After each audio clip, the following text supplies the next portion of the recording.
Le prix du carburant est plus que jamais dans les conversations et à quelques jours des blocages annoncés partout en France, nous nous sommes intéressés cette fois à des professionnels de la route pour qui l'essence est une charge importante de leur budget.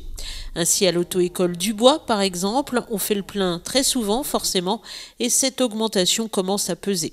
Dans notre activité avec l'automobile, notamment, on roule en gasoil, mais l'augmentation représente à peu près 30% depuis 12-18 mois, ce qui représente à peu près 50 centimes d'euros sur un cours de conduite. Alors déjà le cours de conduite, on reverse la TVA, il y a 20% de TVA qui est donc financé par le jeune conducteur.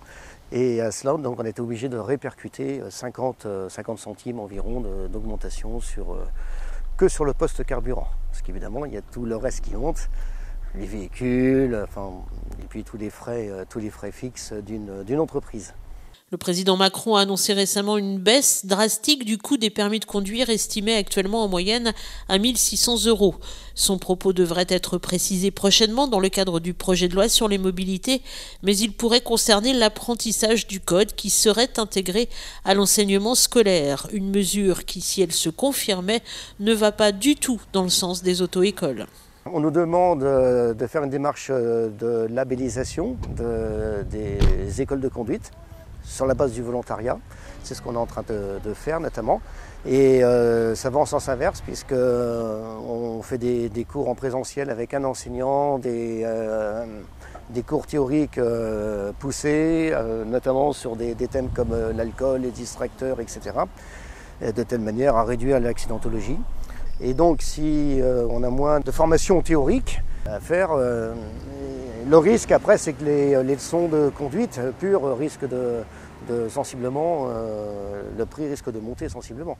Autre entreprise fortement impactée par la hausse du prix du carburant, les transports Marionneau à Luçon. Le gazole pèse lourd en effet sur le budget. Effectivement, c'est le deuxième, après la masse salariale. Donc le carburant est quelque chose de très important pour nous. Ça représente sur les 6 derniers mois donc 17% de notre chiffre d'affaires, comparé à l'année dernière où sur les 6 mêmes mois ça représentait 12%.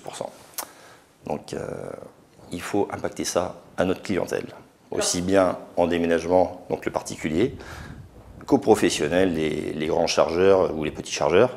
Mais finalement, c'est toujours le dernier maillon de la chaîne qui va payer. Donc voilà. Et même si la loi autorise les transporteurs à répercuter l'évolution du prix du carburant à leurs clients, ça n'est pas toujours facile. Une loi est sortie en 2016 obligeant les chargeurs à accepter cette augmentation de gasoil. Donc nous, on a des contrats où c'est spécifié sur le contrat, où on s'est facturé au mois M-1, mais par rapport à un indice national. Et ceux qui refusent risquent de fortes amendes, très fortes amendes même. Mais commercialement, aucune démarche n'a été faite encore, je pense, ou quelques démarches, mais je pense que ces prestataires de services, malheureusement, sont amenés à fermer la porte, quoi. En fait, pour répercuter ce prix, il faut être en capacité de négocier et seules les très grosses entreprises de transport peuvent le faire. Chaque jour qui passe, François Marionneau scrute donc à la loupe les prix du gazole. Tous les jours.